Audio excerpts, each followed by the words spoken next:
Human nature को पढ़ते पढ़ते मैंने ह्यूमंस को इतना ऑब्जर्व करा है कि मैंने उनको मैनिपुलेशन इस्तेमाल करते हुए बिना उनको जाने और जान करके मैनिपुलेशन इस्तेमाल करने वालों को बहुत डीपली ऑब्जर्व किया है।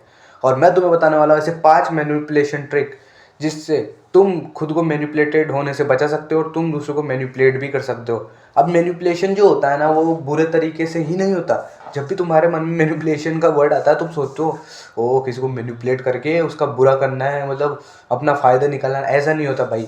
मैनिपुलेशन तुम्हें इसलिए भी सीखना चाहिए ताकि तुम खुद मैनिपुलेट ना हो और तुम अच्छे काम के लिए भी मैनिपुलेशन इस्तेमाल कर सकते हो, जैसे कि यूट्यूब। हाँ हाँ, मैं भी तुम्हें जब ये ट्रिक बताऊंगा तो तुम्हें भी मेरे पे ट्रस्ट बिल्ड होगा, क्योंकि ये भी एक तरीका का मैनिपुलेशन ही है।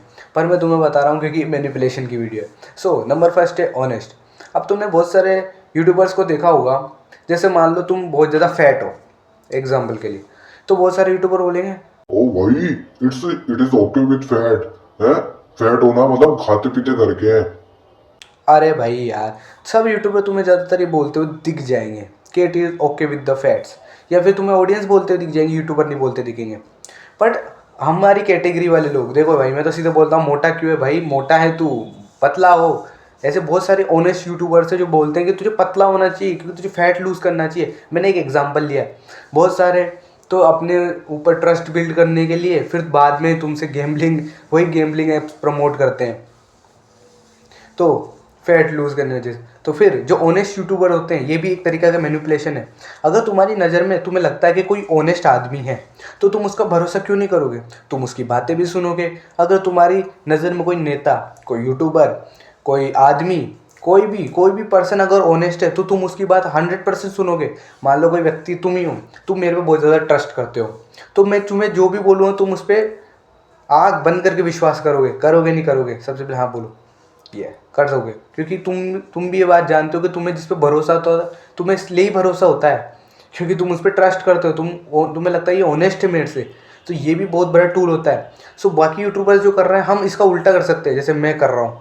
मैं तुम्हें तुम्हारी सच्चाई बता सकता हूँ कि तुम ये गलत हो, ये गलत हो। तुम्हें लगेगा यार ये बंदा कितना ऑनेस्ट है, ये तो हमें हमारे मुंह पे सच्चाई बता रहा है, ये तो हमें मुंह पे कह रहा है, मतलब ये बहुत ज़्यादा ऑनेस्ट है। तो ये भी एक मैनिपुलेशन है जिससे तुम्हारा मेरा ट्रस्ट बिल्ड होगा कि ये बंदा बहुत ऑनेस्ट है, ये सब चीज़ें सच बोलता है। बाकी यूट्यूबर्स तो ऐसा कुछ बोलते ही नहीं, मतलब जो बाकी यूट्यूबर्स कर रहे हैं उसका उल्टा कर दो। ये भी एक मैनिपुलेशन ट्रिक है जो बहुत सारे इस्तेमाल करते हैं। कोई बोलते हैं ना, अब ये गलत वे में भी है, मैं जो कर रहा हूँ सही वे में है, पर बहुत सारे गलत वे में करते हैं। अब बहुत सारे बोलते हैं कि मतलब म्यूइंग एक तरीके से सही चीज़ है, पर अगर किसी को मैनिपुलेट करना है, उसे ऑडियंस चाहिए, तो वो बोलेगा म्यूइंग गलत है और ऐसे टाइटल थंबनेल डाल देगा। तुम जाओगे उसकी वीडियो देखने और तुम बोलोगे यार ये बंदा अलग बोल रहा है, कुछ तो बात होगी इसमें। अरे भाई कुछ तो बात नहीं है, मैं कह रहा हूँ मैनिपुलेशन सही इस्तेमाल में भी और गलत इस्तेमाल में दोनों में यूज़ किया जाता है। तो ये ऑनेस्टी वाला मैनिपुलेशन है कि तुम्हें लगता है कि कोई बंदा बहुत ज़्यादा ऑनेस्ट है तो तुम उसकी बात बिना, क्योंकि उसमें कोई ऐसी बात है जो तुम्हें अलग लगी, या तुम्हें अलग लगी जो बाकी सब नहीं कह रहे थे, इसलिए तुम उसे ऑनेस्ट मानते हो और उसकी हर बात मानते हो। सेकंड बात है तारीफ़। हाँ हाँ, तारीफ़ भी एक तरीका मैनिपुलेशन होता है। क्या तुमने देखा है कि कई बार तुमसे कोई रिश्तेदार पूछता है, हाँ भाई, क्या कर रहे हो आगे करियर में, क्या जॉब लग जाएगी? अरे भाई, क्या कितनी परसेंटेज बना लोगे बोर्ड क्लासेस में? ओ भाई, पढ़ाई में कैसा चल रहा है? और अगर तुमने कह दिया अरे अंकल जी अब तो देखना 95 से ऊपर ही जाएगी, अब तो जॉब लगनी पक्की है, अब तो लाखों के ऊपर कमाई दिखाएंगे, तो ये तुम खुद को ही मैनिपुलेट कर रहे हो। तुम इस चीज़ को समझो, जब तुम किसी के सामने तारीफ़ करते हो ना, तो उसे उसके सामने तुम एक घमंडी की तरह लगते हो कि यार ये तो बहुत ज़्यादा बोल रहा है। अब हाँ, ये सबकी तरफ नहीं होता है, पर तुम समझो तुम्हें उन्हें इससे भी ज़्यादा मैनिपुलेट कर सकते हो। तुम उनसे कहो ये नहीं नहीं अंकल जी यार इससे कुछ अच्छी परसेंटेज नहीं बनेगी, नॉर्मली बन जाएगी, और तुम्हारी परसेंटेज बहुत ज़्यादा बन जाए, क्योंकि ज़्यादातर परसेंट चांस होते हैं कि तुम जितनी बता रहे हो उससे तुम्हारी 1-2% कम या फिर ज़्यादा भी बन सकती है। वो मेहनत के ऊपर है, कोई कॉन्फिडेंस होता है तो उसकी बन जाती है। पर अगर तुम्हारी कम बन गई तो फिर भाई साहब सामने वाला जो तुम्हें सुनाएगा बातें तो बड़ी बड़ी कर रहा था है, अब क्या हो गया? चला गया ना नीचे। तो इसलिए अपने जो भी खुद के मुंह से कभी खुद की तारीफ नहीं करनी चाहिए, हमेशा खुद को डाउन टू अर्थ रखना चाहिए कभी।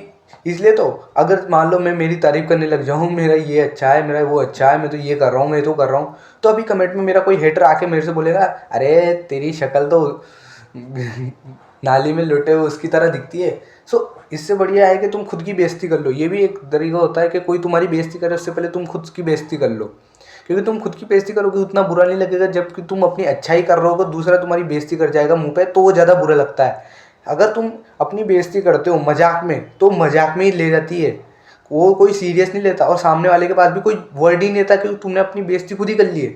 हाँ, अब बहुत सारों को लगेगा ये क्या कह रहा है, पर भाई ये वर्क करता है, बहुत वर्क करता है। तुमने देखा भी होगा ये कि बहुत सारे कॉमेडी शोज़ में ऐसा कहते हैं कि भाई तू नहाता नहीं है, अरे भाई तू क्या कह रहा, मतलब 1 महीने में नहीं नहाता, मतलब वो और ज़्यादा एग्जीक्रेट कर देते हैं। अब लोगों को भी पता होता है कि हाँ ये झूठ है, ये ऐसे ही कह रहा है। तो तुम ऐसे ही मैनिपुलेशन भी कर सकते हो कि तुम अपनी तारीफ अपने मुंह से मत करो, क्योंकि अगर तुम्हारे कर्म अच्छे होंगे तो तुम्हारी तारीफ दूसरे करेंगे, पर अगर अपने मुंह से करोगे तो कोई ना कोई कहेगा इसी कि अपने मुंह मियाँ मिट्ठू बन रहे हो।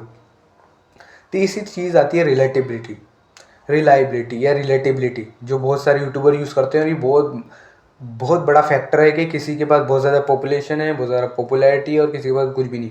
तुमने देखा होगा अक्सर जो सेलिब्रिटीज़ होते हैं, कोई होते हैं, वो बहुत डाउन टू अर्थ बातें करते हैं। अरे यार हम तो यार चलना पसंद है, हमें तो बहुत सारे सेलिब्रिटी बोलते हैं हमें तो नॉर्मल रहना रहना खाना पीना घर का खाना पसंद है, हम तो कोई महंगे कपड़े नहीं पहनता तो ऐसे बोलते हैं। अब सबको पता है कि वो बहुत ज़्यादा महंगे कपड़े पहनते हैं, बहुत अच्छी डाइट लेते हैं, बहुत अच्छी लाइफ जी रहे हैं, पर वो इसलिए कहते हैं ताकि एक रिलेटिव, तुमको लगता है कि वो तुम में से ही एक है, तो तुम्हें अपना अपना जैसा लगता है, तुम उनको कोई हाई स्टैंडर्ड का नहीं मानते, अपने मानते हो, और तुम उनको फॉलो करने लग जाते हो। तो ये भी एक मैनिपुलेशन ट्रिक होती है। जैसे मैं कह सकता हूँ भाई मैं तुमसे अलग थोड़ी हूँ, मैं तो बस वीडियो बना रहा हूँ ऐसे ही, ये मैं तुमसे कह सकता हूँ। तुम जैसे बैठे हो मैं भी वैसे ही बैठा था, तो ये मैं कह के तुम्हें याद दिलवा रहा हूँ कि मैं भी तुम्हारी तरह ही हूँ, मैं भी एक टाइम तुम्हारी तरह ही था। तो ये मेरे और तुम्हारे बीच में रिलेटिबिलिटी बनेगी, और ये बहुत बड़ा फैक्टर होता है। किसी भी चैनल की ग्रोथ बस रिलेटिबिलिटी के फैक्टर पे ही चल सकती है, क्योंकि बहुत सारा कंटेंट तुम देखते होगे यूट्यूब पे, रिलेटिबिलिटी RIM रिलेटेबल, तो ये बहुत बड़ा फैक्टर है मैनिपुलेट करने के लिए लोगों को। अगर तुम बहुत ज़्यादा रिलेटेबल हो तो तुम लोगों को भी बहुत आसानी से मैनिपुलेट कर लोगे, लोग तुम्हारे पीछे भागेंगे, क्योंकि तुम्हें रिलेटेबल बनना है। अगर तुम लोगों के जैसे नहीं हो, बहुत हाई हो, तो लोग तुम पे ध्यान नहीं देंगे कि तुम तो अलग ही जगह के प्राणी हो। सो ये था हमारा point number 3, relatability. Number point है डम्बो एक्ट करना। अब ये समझो ये पिछली वाली ट्रिकों का ही एक सेम अल्टरनेट वर्जन है, डम्बो एक्ट करना।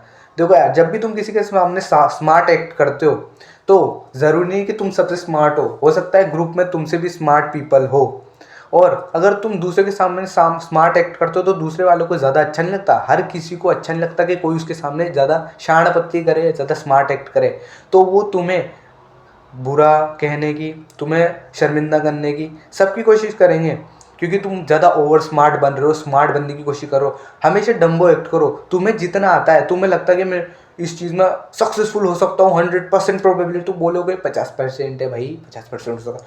तुम अपनी स्टडीज़ में 95% ला सकते हो, बोलो भाई नहीं 70-75 बन जाएगी, क्योंकि जब तुम अपना ये जो चीज़ें इसको लो सेट करते हो तो उनके दिमाग में भी उनके बराबर का सेट हो जाएगा कि हमारे बराबर का ही बंदा है, ये हमारे लेवल का ही है। पर जब उनकी लो सेट होगी, अब तुम उससे ज़्यादा लिया है तो उनको एकदम से शौक लगेगा कि भाई इसने तो कम बोला था, ये तो बहुत ज़्यादा लिया यार। सो ये भी एक शौक की तरह काम करता है कि तुम डम्बो एक्ट करते हो, और डम्बो एक्ट करना तुम्हें बहुत सारी चीज़ों से भी बचा लेता है, क्योंकि जो ज़्यादा हाईलाइट में होता है ना उसको पहले खींचा जाता है। तुम्हें ज़्यादा हो जो ज़्यादा उचकता है, ज़्यादा स्टार बनता है, उसको पहले खींचा जाता है हर एक मामले में। पर जो डम्बो होता है उसको छोड़ा जाता है, उसको सेम माना जाता है, ये समझ लो तुम। लास्ट है, अपने दुख दर्द के बारे में किसी को मत बताना। हाँ हाँ, आप ये तो तुम सब भी समझते हो, अपने घर के कलेश के बारे में, घर की प्रॉब्लम्स के बारे में किसी को नहीं बताना चाहिए। अपनी इनकम, अपने हाई स्टैंडर्ड्स, कुछ भी इनको किसी को नहीं बताना चाहिए। अब देखो यार, तुम्हारे हेटर्स भी बहुत सारे होते होंगे, तुम पता नहीं होगा कि तुम्हारे हेटर्स कौन है, या फिर कब कौन तुम्हारा हेटर बन जाए, तो तुम्हारा लवर था वो कब तुम्हारा हेटर बन जाए। तो अपने पेरेंट्स को कभी भी रिवील मत करना, क्योंकि अगर तुम किसी को कहोगे अरे भाई यार मेरे को उस नाम से मत बुलाया कर, तो भाई ज़्यादातर चांसेस है कि वो तुम्हें उसी नाम से बुलाए, क्योंकि लोगों को बस तुम्हारी वीकनेस चाहिए होता है कि वो किस पे वार करे। अगर तुम्हें किसी ने कुछ कह दिया और तुमने उस पर कह दिया अरे भाई यार मुझको वो मत कहा करो, तो ये इंटरनेट है मेरे भाई, इधर जो तुम कहोगे नहीं करना है वही होगा, क्योंकि इंटरनेट के लोगों की या फिर लोगों की साइकोलॉजी रिवर्स में काम करती है। वो जो काम बोलते हैं उसको उल्टा करते हैं। ये तुमने भी देखा होगा, तुम्हें जिस चीज़ के लिए मना करा जाता है तुम वही चीज़ करते हो। और मैं भी ऐसा इस्तेमाल करता हूँ। अगर मैं तुम्हें कहूँ कि तुम इस वीडियो को लाइक मत करना, तो तुम्हारे दिमाग में कहीं तो आएगा, क्योंकि तुम्हारे दिमाग में बहुत बड़ा पैटर्न बना हुआ है कि सब लोग लाइक करने को बोलते हैं, पर मैं तुम्हें लाइक मत करना, सब्सक्राइब मत करना इस चैनल को, वरना तुम्हारे जीवन में कुछ ऐसी वैल्यू ऐड हो जाएगी जो मैं नहीं चाहता तुम्हारे जीवन में हो। तो मैं उल्टी चीज़ कह सकता हूँ, नेगेटिव एवर्जन। तो तुम्हारे दिमाग में कहीं ना कहीं क्लिक तो करेगी कि हाँ इसको सब्सक्राइब तो करना ही पड़ेगा, वरना ऐसी कोई वैल्यूबल वीडियो जो मेरी छूट जाए। तो ये होता है कि अपनी दुख दर्द के बारे में किसी को पता नहीं। अगर मैं तुम्हें अब आज अपने दुख दर्द के बारे में बता दूँ तो होगा कुछ नहीं, पर जब मैं कहीं ना कहीं सक्सेसफुल हो रहा होगा तो तुम मुझे, मेरे हेटर्स जो भी रहेंगे वो कमेंट में वो लिखते रहेंगे। सो यही थी वो 5 मैनिपुलेशन ट्रिक जो तुम इस्तेमाल कर सकते हो खुद को बचाने के लिए और अच्छे काम के लिए, क्योंकि अच्छे काम के लिए भी इस्तेमाल होता है। क्योंकि बहुत बड़े बड़े सेलिब्रिटीज़ होते हैं, मतलब सेलिब्रिटीज़ नहीं, मतलब जो लोग बहुत सक्सेसफुल हो रहे होते हैं वो भी ये गलतियाँ कर जाते हैं। कहीं भी जगह डाउन टू अर्थ रहने के बजाय वो अपनी चीज़ें बता देते हैं, अपने दर्द बता देते हैं, जिनका उनको बाद में लॉस उठाना पड़ता है। तो अगर तुम भी सक्सेसफुल हो रहे हो, ऑब्वियस सी बात है, अगर तुमने मेरा कंटेंट देखा है, तुम्हारे लाइफ में वैल्यू ऐड हुई है, तो तुम ऑब्वियस सी बात है सक्सेसफुल हो गए। सो इस वीडियो में मैंने तुम्हें बताई 5 मैनिपुलेशन की ट्रिक, इन्हें अपनी लाइफ में अप्लाई करना, और अगर तुम पे कोई इसे अप्लाई करके तुम्हारा नुकसान करना चाह रहा तो उससे बच जाना। So bye bye, don't be the weakest, become the strongest.